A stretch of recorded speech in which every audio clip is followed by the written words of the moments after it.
കർണാടകയിലെ കാപ്പിത്തോട്ടങ്ങൾക്ക് പ്രയോജനകരമായ ഉഷ്ണക്കാറ്റ് cherry blossom. കർണാടകയിലെ കാപ്പിത്തോട്ടങ്ങൾക്ക് പ്രയോജനകരമായ ഉഷ്ണക്കാറ്റ് ചെറി ബ്ലോസം. ഉത്തരേന്ത്യൻ സമതലങ്ങളിൽ വീശുന്ന വരണ്ട ഉഷ്ണക്കാറ്റിൻ്റെ പേര് ലു.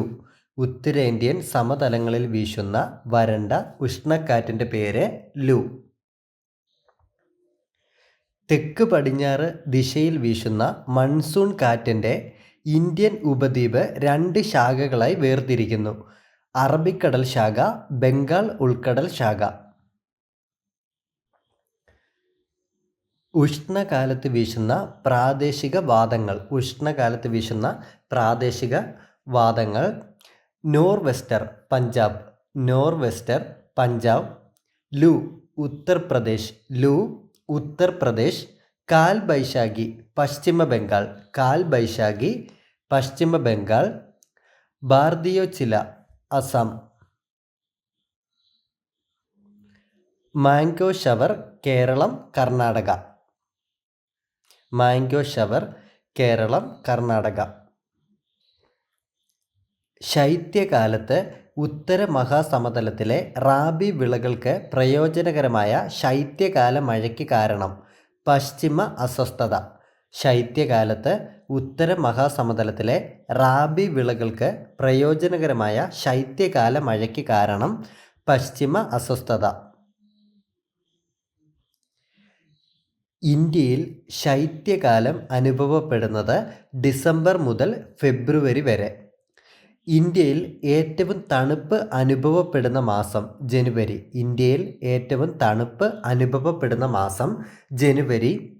ഇന്ത്യയിൽ ഉഷ്ണകാലം അനുഭവപ്പെടുന്നത് മാർച്ച് മുതൽ മെയ് വരെ.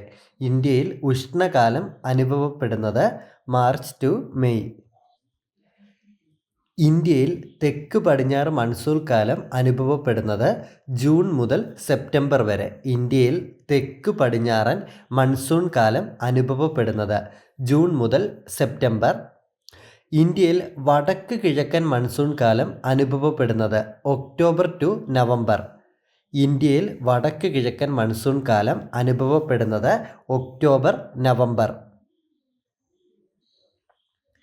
ഇന്ത്യയുടെ യഥാർത്ഥ ധനമന്ത്രി എന്ന് വിശേഷിപ്പിക്കാവുന്ന പ്രതിഭാസം മൺസൂൺ കാറ്റുകൾ. ഇന്ത്യയുടെ യഥാർത്ഥ ധനമന്ത്രി എന്ന് വിശേഷിപ്പിക്കാവുന്ന പ്രതിഭാസം മൺസൂൺ കാറ്റുകൾ. മൺസൂണിൻ്റെ പിൻവാങ്ങൽ എന്നറിയപ്പെടുന്നത് വടക്ക് കിഴക്കൻ മൺസൂൺ. മൺസൂണിൻ്റെ പിൻവാങ്ങൽ എന്നറിയപ്പെടുന്നത് വടക്ക് കിഴക്കൻ മൺസൂൺ. കന്നിച്ചൂട് അനുഭവപ്പെടുന്ന കാലം വടക്ക് കിഴക്കൻ മൺസൂൺ കാലം. കന്നിച്ചൂട് അനുഭവപ്പെടുന്ന കാലം വടക്ക് കിഴക്കൻ മൺസൂൺ കാലം. വടക്ക് കിഴക്കൻ മൺസൂൺ കാലത്ത് കൂടുതൽ മഴ കിട്ടുന്ന സംസ്ഥാനം തമിഴ്നാട്. വടക്ക് കിഴക്കൻ മൺസൂൺ കാലത്ത് കൂടുതൽ മഴ കിട്ടുന്ന സംസ്ഥാനം തമിഴ്നാട്. ഇന്ത്യയിൽ ഏറ്റവും കൂടുതൽ മഴ ലഭിക്കുന്ന പ്രദേശം മൗസിൻറാം മേഘാലയ. ഇന്ത്യയിൽ ഏറ്റവും കൂടുതൽ മഴ ലഭിക്കുന്ന പ്രദേശം മൗണ്ട് സിൻറാം. ഇന്ത്യയിൽ ഏറ്റവും കുറവ് മഴ ലഭിക്കുന്ന പ്രദേശം ലേ ജമ്മു കാശ്മീർ. ഇന്ത്യയിൽ ഏറ്റവും കുറവ് മഴ ലഭിക്കുന്ന പ്രദേശം ലേ. ഇന്ത്യയിൽ ഏറ്റവും വരണ്ട പ്രദേശം ജയ്സാൽമീർ രാജസ്ഥാൻ. ഇന്ത്യയിലെ ഏറ്റവും വരണ്ട പ്രദേശം ജയ്സാൽമീർ. ഇന്ത്യയിലെ ഏറ്റവും പ്രധാന മണ്ണിനം എക്കൽ. ഇന്ത്യയിലെ ഏറ്റവും ഫലഭൂയിഷ്ഠമായതും കൂടുതൽ പ്രദേശത്ത് വ്യാപിച്ച് കിടക്കുന്നതുമായ മണ്ണിനം എക്കൽ മണ്ണ്. ഉത്തരേന്ത്യൻ സമതലങ്ങളിൽ പ്രധാനമായും കാണപ്പെടുന്ന മണ്ണിനം എക്കൽ മണ്ണ്. ഉത്തരേന്ത്യൻ സമതലങ്ങളിൽ പ്രധാനമായും കാണപ്പെടുന്ന മണ്ണിനം എക്കൽ മണ്ണ്. കൃഷിക്ക് ഏറ്റവും യോജിച്ച മണ്ണ് എക്കൽ മണ്ണ്. കൃഷിക്ക് ഏറ്റവും യോജിച്ച മണ്ണ് എക്കൽ മണ്ണ്. നെൽകൃഷിക്ക് ഏറ്റവും യോജിച്ച മണ്ണ് എക്കൽ മണ്ണ്. നെൽകൃഷിക്ക് ഏറ്റവും യോജിച്ച മണ്ണ് എക്കൽ മണ്ണ്. എക്കൽ മണ്ണിൻ്റെ തരം തിരിവുകൾ ഗാദർ, ബങ്കർ. എക്കൽ മണ്ണിൻ്റെ തരം തിരിവുകൾ ഗാദർ, ബങ്കർ. നദീതടങ്ങളിൽ രൂപം കൊള്ളുന്ന പഴയ എക്കൽ മണ്ണ് ബങ്കർ. നദീതടങ്ങളിൽ രൂപം കൊള്ളുന്ന പഴയ എക്കൽ മണ്ണ് ബങ്കർ. നദീതടങ്ങളിൽ പുതിയതായി രൂപം കൊള്ളുന്ന എക്കൽ മണ്ണ് ഗാദർ. നദീതടങ്ങളിൽ പുതിയതായി രൂപം കൊള്ളുന്ന എക്കൽ മണ്ണ് ഗാദർ. പരുത്തി കൃഷിക്ക് ഏറ്റവും അനുയോജ്യമായ മണ്ണ് കരിമണ്ണ്. പരുത്തി കൃഷിക്ക് ഏറ്റവും അനുയോജ്യമായ മണ്ണ് കരിമണ്ണ്. ചെർണോസം എന്നറിയപ്പെടുന്ന മണ്ണ് കരിമണ്ണ്. ഇന്ത്യയിൽ ബസാൾട്ട് ശിലകൾ പൊടിഞ്ഞുണ്ടാകുന്ന മണ്ണ് കരിമണ്ണ്. ഇന്ത്യയിൽ ബസാൾട്ട് ശിലകൾ പൊടിഞ്ഞുണ്ടാകുന്ന മണ്ണ് കരിമണ്ണ്. ഇന്ത്യയിൽ കരിമണ്ണ് കൂടുതലായി കണ്ടുവരുന്ന പ്രദേശം ഡെക്കാൻ പീഠഭൂമി. ലാറ്ററൈറ്റ് മണ്ണിൽ കൃഷി ചെയ്യുന്ന പ്രധാന വിളകൾ റബ്ബർ, കുരുമുളക്, കശുമാവ്. ലാറ്ററൈറ്റ് മണ്ണിൽ കൃഷി ചെയ്യുന്ന പ്രധാന വിളകൾ റബ്ബർ, കുരുമുളക്, കശുമാവ്. കേരളം, തമിഴ്നാട്, കർണാടകം എന്നിവിടങ്ങളിൽ കാണപ്പെടുന്ന മണ്ണ് ചെങ്കൽ മണ്ണ്. കേരളം, തമിഴ്നാട്, കർണാടകം എന്നിവിടങ്ങളിൽ കാണപ്പെടുന്ന മണ്ണ് ചെങ്കൽ മണ്ണ്.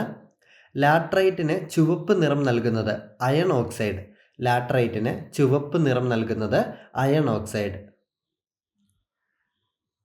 പരമ്പരാഗത വൈദ്യുതോർജ ഉറവിടങ്ങൾ ജലവൈദ്യുതി, താപവൈദ്യുതി, ആണവ വൈദ്യുതി. പരമ്പരാഗത ജലവൈദ്യുതോർജങ്ങൾ ജലവൈദ്യുതി, താപവൈദ്യുതി, ആണവ വൈദ്യുതി.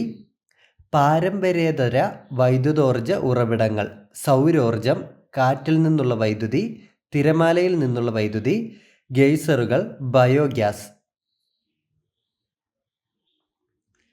ഇന്ത്യയിലെ ആദ്യത്തെ ജലവൈദ്യുത പദ്ധതി കാവേരി നദിയിലെ ശിവസമുദ്രം 1902. ഇന്ത്യയിലെ ആദ്യത്തെ ജലവൈദ്യുത നിലയം പൈക്കര, തമിഴ്നാടു. കർഷകരുടെ ജലസേചന ആവശ്യത്തിനായുള്ള ഇന്ത്യ ഗവൺമെൻറ്റിൻ്റെ പദ്ധതി പ്രധാനമന്ത്രി കൃഷി സിഞ്ചായി യോജന. ലോകത്തിലെ ഏറ്റവും നീളം കൂടിയ അണക്കെട്ട് ഹിരാക്കുഡ്, മഹാനദി, ഒഡീഷ. ലോകത്തിലെ ഇന്ത്യയിൽ തന്നെ ഏറ്റവും നീളം കൂടിയ അണക്കെട്ട് ഹിരാക്കുഡ് അണക്കെട്ട്, മഹാനദി, ഒഡീഷ.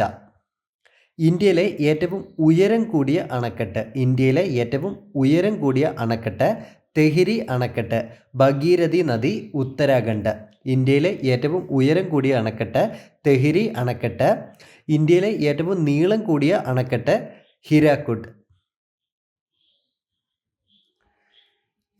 കൃഷ്ണരാജ സാഗർ ഡാമിൻ്റെ മറ്റൊരു പേര് വിശ്വേശ്വരയ്യ ഡാം. ഓംകാരേശ്വർ ഡാം സ്ഥിതി ചെയ്യുന്ന നദി നർമ്മദ. ഓംകാരേശ്വർ ഡാം സ്ഥിതി ചെയ്യുന്ന നദി നർമ്മദ.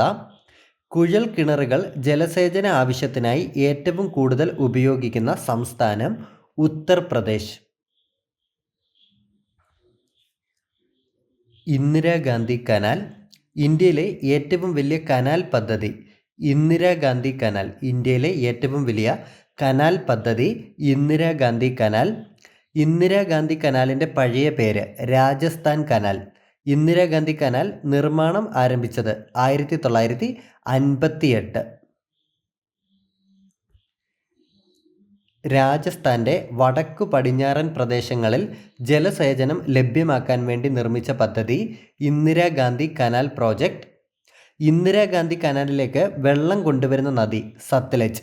ഇന്ദിരാഗാന്ധി കനാലിലേക്ക് വെള്ളം കൊണ്ടുവരുന്ന നദി സത്ലജ്. ഇന്ത്യയിലെ ഏറ്റവും വലിയ വൈദ്യുത ഉൽപ്പാദന company national thermal power corporation NTPC.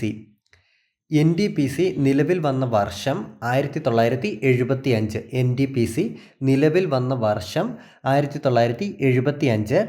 NTPCയുടെ ആസ്ഥാനം ന്യൂഡൽഹി. NTPCയുടെ ആസ്ഥാനം ന്യൂഡൽഹി.